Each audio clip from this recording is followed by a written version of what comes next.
তারা আমাদের পাশে আছে। আমরা যেন সেই ব্যবস্থা এবং এই ঈদের আগে আমরা সুখবর পাই, সেটা তাদের কাছে আমরা দাবিদার। আপনারা জানেন এখানে আজকে অনেক মিডিয়া যারা এখানে উপস্থিত হয়েছেন তাদেরকে ধন্যবাদ জানাই। কেন্দ্রীয় কমিটিতে 22 তারিখে যারা আহত হয়েছেন, আমাদের আইন সম্পাদক এনায়েত ভাই, সে গুলিবিদ্ধ, সে আজকে এখানে উপস্থিত হয়েছেন, তাকে ধন্যবাদ জানাই। এবং আমাদের জানেন যে অনেক জায়গায় বেতন হচ্ছে না, বোনাস হচ্ছে না, এবং আমাদের যাদের চাকরি চলে গেছে তাদের চাকরি এখনো পর্যন্ত ফেরত হচ্ছে না। তাই মাজারুল ভাইয়ের কাছে, নাগরিক পার্টির কাছে, নাগরিক পার্টির চেয়ারম্যানের কাছে আমাদের সারা বাংলাদেশের এই আউটসোর্সিংয়ের দাবি, আমাদের যাদের চাকরিচ্যুত করা হয়েছে তাদের যেন চাকরি বহাল করে এবং যাদের বেতন বকেয়া রয়েছে তাদের যেন বেতন দ্রুত সময়ের মধ্যে আমাদের পরিশোধ করে, এবং আমাদের যে দাবি এই বাংলার মাটি থেকে যেন চিরতরে এই ঠিকাদার বিতরিত করে আমরা যেন আমাদের সকল ভাই বোনদেরকে নিয়ে আমরা যে চাকরি করতেছি সেই চাকরি যেন আমরা নিশ্চিত করে আমরা যেন চাকরি করে যেতে পারি। তাই এই নাগরিক পার্টির কাছে আমাদের দাবি রইল, আপনারা আমাদের সে আশ্বস্ত করবেন, আমাদের যে দাবি সেই দাবি বাস্তবায়ন করে এনে দেবেন। সকলকে ধন্যবাদ জানাই, যেহেতু ইফতারের টাইম হয়ে যাচ্ছে। ধন্যবাদ ডিবিডিসি ইফতার মাহফিল ঢাকাকে নিতে হবে। আমরা গত শ্রম উপদেষ্টার শ্রম সচিব মহোদয় 5টা দাবি আমরা দিয়েছিলাম, সেই 5টা দাবি সে মেনে নিয়েছিল, কিন্তু সেই কতটুকু যুক্তিগত আমরা এখনো দৃশ্যমান কিছু পাই নাই।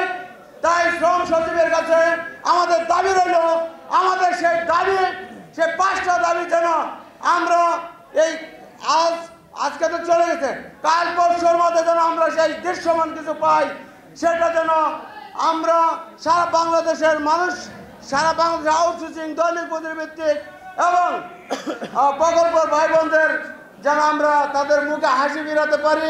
তাই আপনাদের কাছে শ্রম উপদেষ্টা মহোদয়ের কাছে আমাদের দাবি রইল। এবং আপনারা এটাও জানেন আমরা আজকে এখানে অনেক কষ্টে আজকে এখানে উপস্থিত হয়েছি।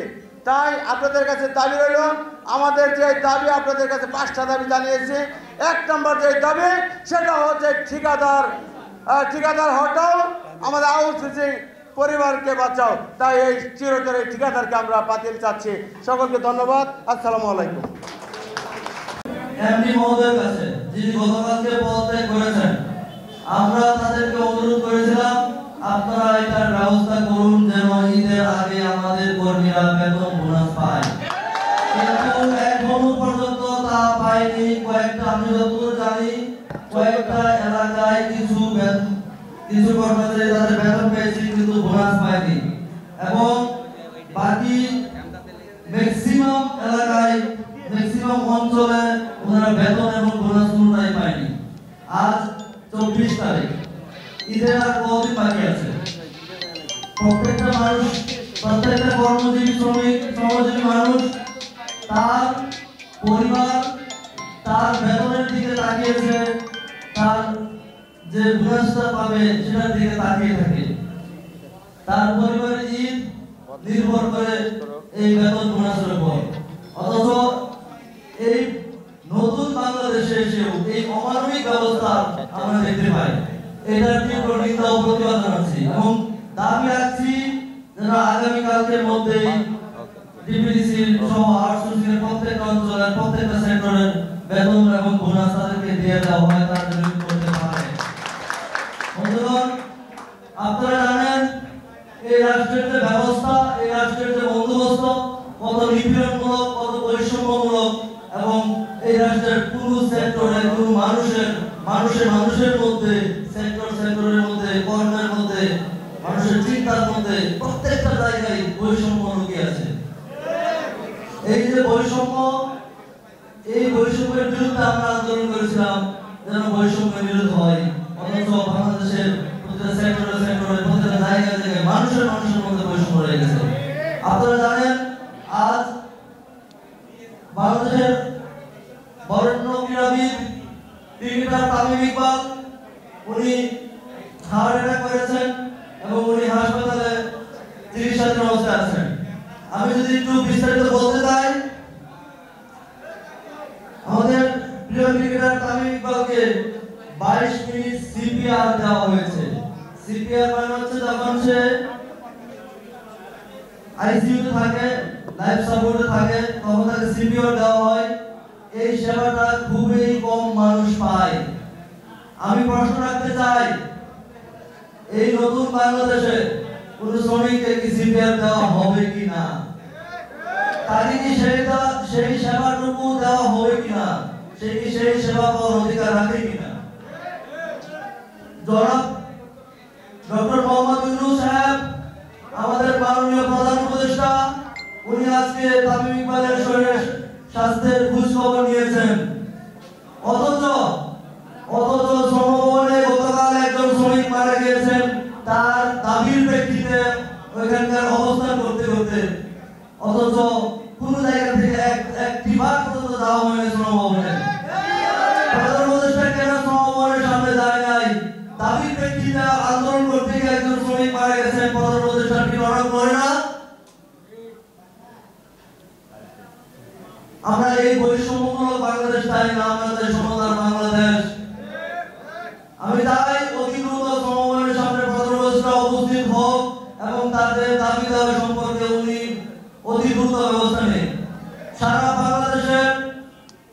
বাংলাদেশের প্রত্যেকটি গার্মেন্টস এবং যদি বলি একটি সিংহভাগ সংখ্যক গার্মেন্টসে বিভিন্ন সেক্টরের এখন পর্যন্ত কর্মীদের বেতন এবং বোনাস দেওয়া হয়নি।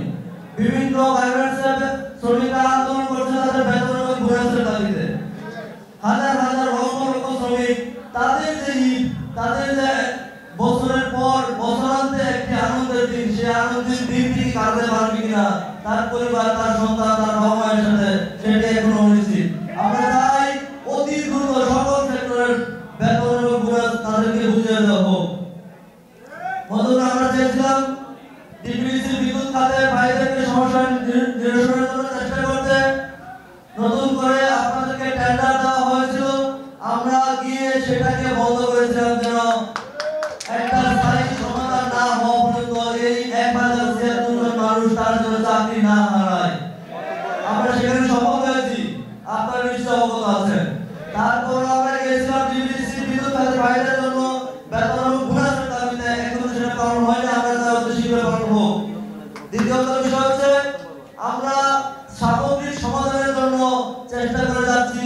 আশা করছি অতি শীঘ্রই আপনাদের আউটসোর্সিং এর সকল সমস্যার সমাধানের জন্য একটি সঠিক নীতিমালা প্রণয়নের মাধ্যমে সামগ্রিক এবং দীর্ঘস্থায়ী সমস্যার সমাধান করা হবে। আমরা অর্থ মন্ত্রণালয়, শ্রম মন্ত্রণালয় থেকে শুরু করে জনপ্রশাসন মন্ত্রণালয়, কোনো মন্ত্রণালয় কোনো কিছু আমরা বাকি রাখিনি। আমরা আপনাদের পিছনে আসছি।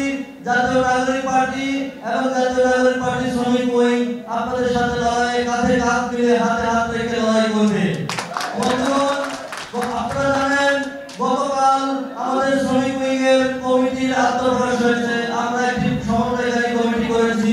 সেই কমিটি আমরা আউটসোর্সিং এর সমস্যার সমাধানের জন্য আপনাদের সাথে একটা টিম দিয়েছিলাম। আমরা একটা বড় টিম আপনাদের কাছে দিব যেন